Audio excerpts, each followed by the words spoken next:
राजस्थान के रजवाड़ों ने मैच में धांसू शुरुआत तो की थी।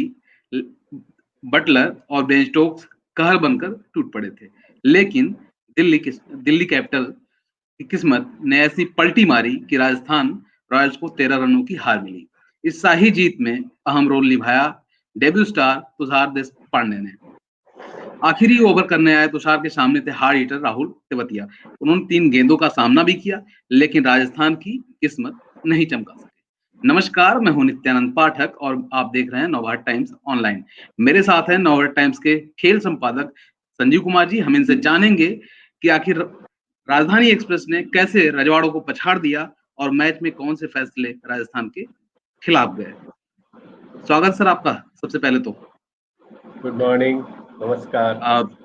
जी, बिल्कुल जो है कल के मैच में जिस धांसू अंदाज में जो है राजस्थान ने शुरुआत की थी, जोस बटलर और बेन स्टोक्स ने, ऐसा लगा था कि ये मैच जो है 15 ओवर में समाप्त हो जाएगा। लेकिन कैसी किस्मत, यूं कह लें कि किस तरह से जो है लट्टू नाचा कि जो है राजस्थान जो है 13 रनों से जो है हार गई। हाँ, देखिए, ये तो एकदम से लग रहा था कि ये मैच जो है अब राजस्थान को ही जीतना है। तो जैसा हम जी कहते आए हैं कि कई बार ऐसा होता है कि कोई टीम जीतती नहीं है बल्कि दूसरी टीम हार जाती है, लेकिन जी उसके लिए मजबूर भी किया जाता है। कई बार आपसे गलतियां होती हैं और कई बार दूसरी टीम का कोई एक ऐसा खिलाड़ी होता है जब आप पर प्रेशर डालता है और आप फिर उससे बाद बिखर जाते हैं। जी अब जिस रफ्तार से बढ़ रहे थे और जिस तरह से उनके पास बेन स्टोक्स भी क्रीज पर थे, जी और टारगेट अब लग रहा था कि बिल्कुल करीब है, मंजिल बिल्कुल करीब है। तो सबसे पहले तो जो सुर्खियों में है तुषार देशपांडे, जी उम्र उनकी कम नहीं है, 25 के आसपास के 25 हैं। साल अब जी 18 17 18 साल के खिलाड़ियों को मौका मिल रहा है, लेकिन इन्हें काफी इंतजार करना पड़ा और मौका मिला। इसकी वजह है कि उन्होंने पीछे बहुत अच्छा प्रदर्शन किया है डोमेस्टिक क्रिकेट में। डोमेस्टिक तो क्रिकेट में। जी उन्हें जो मौका मिला तो उन्होंने भुनाया। सबसे पहले तो उन्होंने एक बड़ा विकेट लिया और वो था बेन स्टोक्स का। बेन स्टोक्स बेन का। स्टोक्स, यस, अब बेन स्टोक्स अगर क्रीज पर हो, हालांकि स्पीड नहीं थी जिस तरह के लिए वो जाने जाते हैं। संभल 35 कर खेल गेंदों रहे थे। पर 41 जी 41 रन उन्होंने बनाए। तो स्ट्राइक रेट जी एक तरह से 117 है, जो कि बहुत ज्यादा नहीं है, फिर भी उसकी जरूरत नहीं थी। वो क्रीज पे जमे हुए थे और वो मैच आसानी से निकाल सकते थे। तो पहला विकेट तो उनका लिया। वहां से मुझे लगता है प्रेशर बना और तेवतिया, जैसा आपने शुरू में जिक्र किया, हमने जी देखा कि किस तरह से मैच जिताए हैं। और जी रन आउट हो गए रेयान पराग, जो बिहू डांस के लिए भी अब मशहूर हो रहे बिल्कुल हैं। बिल्कुल जरूर। तो उन्होंने जोफ्रा आर्चर को डांस करने का मौका दे दिया। उन्होंने उनकी नकल उतारते हुए उसी तरह से डांस किया। अब पहली वो गेंद पर जब आउट उन्होंने है। विकेट लिया था। जी जी, जब जब शुरू में, तो अब वो पृथ्वी डांस शॉ। का जी मौका उनको कल नहीं मिला। वो खुद नहीं डांस कर सके और एक तरह से वो जिस तरह से रन आउट हुए वो बहुत ही दुर्भाग्यपूर्ण था। वो रन बिल्कुल जी नहीं था और उन्होंने वो रन लेने की कोशिश की और वो विकेट गिरा। और उसके बाद तेवतिया को पर अंकुश लगाए रखा, उनको हाथ खोलने का मौका नहीं दिया। ऐसा कम ही हुआ है कि वो क्रीज पर 18 गेंद रहे और फिर 14 रन बनाकर आउट हुए। जी जी तो ये जो चीज है, जो एकदम से ये सीक्वेंस देखें अगर, तो ये आ, उनके हक में गया सामने वाली टीम के। और राजस्थान रॉयल्स ने एक जीता हुआ मैच गंवा दिया। गंवा दिया। इसमें रॉबिन उथप्पा के बारे में क्या कहना चाहेंगे। जो रन आउट हुआ वो एक तरीके से जो है रॉबिन उथप्पा की ही गलती थी। फिर उसके बाद जो है काफी समय भी उन्होंने बिताया, लेकिन वो पुराना लय नजर नहीं आया। क्या फिटनेस देखिए की कल समस्या है या क्या समस्या है। देखिए कल महान सुनील गावस्कर कमेंट्री के दौरान कह रहे थे कि ये जी आज इनके लिए बहुत बड़ा मौका है। और अब जी आज अगर वो ऐसा अच्छा नहीं कर पाते, टीम को नहीं जिता पाते हैं, क्योंकि अब अनुभवी थे वो। ठीक है, जी रेयान पराग ने अच्छा खेला है और मैच जिताए हैं। तेवतिया भी सुर्खियों में है, उन्होंने भी 2 मैच जीता है अपने बूते। जी लेकिन फिर भी एक अनुभवी खिलाड़ी जो कि पिछले 15 साल से इंटरनेशनल क्रिकेट में खेल रहा हो और अपनी एक पहचान है और कई सीजन में उन्होंने बहुत अच्छा खेला है, तो जी उनके सामने एक बड़ी चुनौती थी। और सुनील गावस्कर का कहना था कि अगर ये आज नहीं जिता पाते तो मुझे डाउट है कि आगे इन्हें मौका मिलेगा। आज बहुत बड़ा मौका है जिसको इन्हें भुनाना है और अपनी जो ख्याति है उसके हिसाब से प्रदर्शन करना है। मुझे लगता है कि लय गड़बड़ा गई है, एक बार वो उनकी फॉर्म है वो उससे आउट हुए हैं, तो उसके बाद वो पकड़ नहीं पा रहे हैं। और इसकी वजह शायद ये भी हो सकता है कि उन्हें कई बार हमने देखा ऊपर खेला, उन्होंने ओपनिंग भी की है, हो जी सकता है कि मन माफिक उनको स्लॉट नहीं मिल रहा हो खेलने का, एडजस्ट नहीं कर पा रहे हैं। ओवरऑल अगर हम देखें तो कल जी 5वें नंबर पर खेलने आए थे, लेकिन फिर भी वहां पर उनके पास मौका था, उन्हें रुकना था। वहां पर स्पीड जी उनकी भी कम थी, बहुत तेज नहीं। 27 गेंदों पर 32 रन 32 बनाए थे। बट आप अगर आप 30 35 40 करते तो उससे फर्क नहीं पड़ता, आपको मैच जिताकर वहां से लौटना चाहिए था।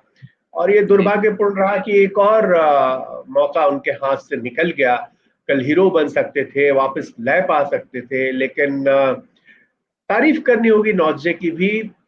मैं बताना चाहूंगा कि बहुत ही जो एंड्रिच नॉर्जे हैं, जो ये बॉलर है, इनकी चर्चा बहुत ज्यादा नहीं हो रही है, नहीं लेकिन वो स्पीड जो डाल रहे हैं, हमारे बहुत सारे सुनने वाले जो अभी दर्शक हैं उनको मैं जी बताना चाहूंगा कि उन्होंने एक गेंद तो 156 की स्पीड से डाली है और जी रेगुलर वो 150 के आसपास की गेंद रख रहे डाल हैं रहे हैं। जी और उनका और जोफ्रा आर्चर का ही एक तरह से मुकाबला है, सबसे स्पीड कौन जी डालता है गेंद। तो ये जो साउथ अफ्रीकी खिलाड़ी है, ये अभी बहुत ज्यादा सुर्खियों में नहीं रहता है, लेकिन अनसेटल करने के लिए हो सकता है कि आप बहुत ज्यादा स्पीड में गेंद डाल रहे हैं। और कई बार हुआ भी है कि आप जो बैट्समैन को स्पीड जब मिलती है तो उसको डायरेक्शन देके और वो उसका फायदा भी उठाता है, वो आपकी स्पीड का फायदा उठा के और 4 मार दे, 6 मार दे। आपको सिर्फ डायरेक्शन देना होता है गेंद को। लेकिन वही गेंद कई बार अगर आपने शॉट सही ढंग से नहीं खेला, सेलेक्ट नहीं किया, आप बोल्ड भी हो जाते हैं, आप कैच भी दे देते। तो नॉर्जे के साथ वही हो रहा है, जिस तरह से उथप्पा को उन्होंने बोल्ड किया तो बटलर को उन्होंने खिलाड़ी उनकी स्पीड से भी एक तरह से कहे तो बीट हो रहे हैं, मात खा रहे हैं। और उनका भी एक रोल रह रहा है इस जीत में, दिल्ली कैपिटल्स की टीम जो लगातार जीत रही है। जी चलते चलते एक सवाल और आपसे लेते हैं कि जोफ्रा आर्चर तो लगातार बढ़िया कर रहे हैं और लगातार विकेट निकाल रहे हैं, अपने बाउंसर से चौंका रहे हैं विपक्षियों को, लेकिन उनके अलावा राजस्थान में कोई ऐसा गेंदबाज रेगुलर नहीं परफॉर्म कर पा रहा है कि जो जोफ्रा आर्चर का साथ दे और टीम को जो है कम स्कोर, बल्लेबाजी अगर नहीं चलती तो कम से कम गेंदबाजी से जो है मैच जीता जा सके। बिल्कुल, देखिए अब देखिए कि हर मैच में आपको जी 2-3 खिलाड़ी कम से कम ऐसे होने चाहिए जो आपको एक एक विनिंग उनकी परफॉर्मेंस हो, जी आप उन पे भरोसा कर सके। या हर मैच में कोई नया स्टार निकल के आए, जैसे दिल्ली कैपिटल्स के साथ है। दिल्ली कैपिटल्स के जो खिलाड़ी हैं, अगर आप देखें तो लगभग 5-6 ऐसे खिलाड़ी हैं जिनके खाते में 150 के आसपास रन है। और जी लगातार अगर स्कोर कोई नहीं कर रहा है तो फिर भी 6 ऐसे खिलाड़ी हैं। श्रेयस अय्यर ने कंसिस्टेंटली स्कोर किया है, बट बाकी अगर देखें तो उनके पास ऐसे बैट्समैन हैं जो जिनके खाते में पिछले 7-8 मैचों में 150 के आसपास रन है। तो ये बताता है कि उनके पास ऐसे परफॉर्मर है कि जो एक मैच में किसी ने किया, दूसरे मैच में किसी ने कर दिया। वही चीज किसी भी टीम में होना चाहिए। जोफ्रा आर्चर अकेले जी नहीं कर सकते, अगर वो एक मैच में अच्छा करते हैं तो दूसरे कल अगर देखें तो सबसे अच्छी गेंदबाजी उन्होंने की। लेकिन जी क्या एक अकेले से काम हो जाएगा? नहीं होगा, जो कि जी सामने दिख बिल्कुल रहा है। तो परफॉर्मर दूसरा भी चाहिए उनकी टीम में, जो बॉलिंग में भी एक उनको साथ मिले और बैटिंग में भी एटलीस्ट 2 ऐसे बैट्समैन हो जो आपको मैच जिता के ले जाए। जिता के ले जाएँ। बिल्कुल सर, सही कहा आपने कि जो है एक हाथ से ताली नहीं बजेगी, या यूँ कह लें कि एक चना भाड़ नहीं फोड़ सकता। वहाँ पर जो है विपक्षी को हराने के लिए जोफ्रा आर्चर को सामने वाले छोर पर भी एक साथ चाहिए। चलते-चलते सर पॉइंट्स टेबल पर नज़र डालते हैं कि जो है इस जीत के साथ दिल्ली 12 अंकों के साथ पॉइंट टेबल में टॉपर हो गई है। और राजस्थान के बारे में सर क्या कहना चाहेंगे? देखिए राजस्थान के लिए अब देखिए ये सेकंड फेज शुरू हो चुका है। जी। पहला जो 7 मैच थे तो उसके बाद आप ऊपर हुए, नीचे हुए, फिर आपके पास मौके हैं। दूसरा जो उस समय आप पीछे चल रहे हैं तो बाद में आगे आ जाए, बट दूसरा जो ये दौर शुरू हो चुका है, अब देखिए पॉइंट टेबल पे कैपिटल्स के 12 अंक हो गए हैं। इसके अलावा दूसरे नंबर पर चैंपियन मुंबई इंडियंस है, 10 है, आरसीबी के 10 है। तो ये तीनों टीमें तो अब लग रहा है कि नीचे नहीं आनी चाहिए ये तीनों, बट अब स्ट्रगल जो है उसके बाद की टीमों के लिए है। अब अभी की स्थिति में राजस्थान रॉयल्स के 8 मैचों से 6 अंक है, यानी आपने 5 मैच गंवाए हैं, 3 मैच आपने जीते हैं। तो अब जी। बाकी के जो आपके मैच बचे हैं, तो मेरे ख्याल से हर एक मैच उनके लिए नॉकआउट की तरह का होगा। अगर एक मैच भी वो गड़बड़ करते हैं, नहीं जीत पाते हैं, तो फिर मुश्किल है उनका प्लेऑफ में जगह बनाना। तो आगे जो मैच बचे हैं, जो भी टीम नीचे चल रही है, उनके लिए एक तरह से वो नॉकआउट टाइप का मैच है। अगर वो हारे तो फिर आगे बढ़ने की संभावनाएं खत्म होती चली जाएंगी।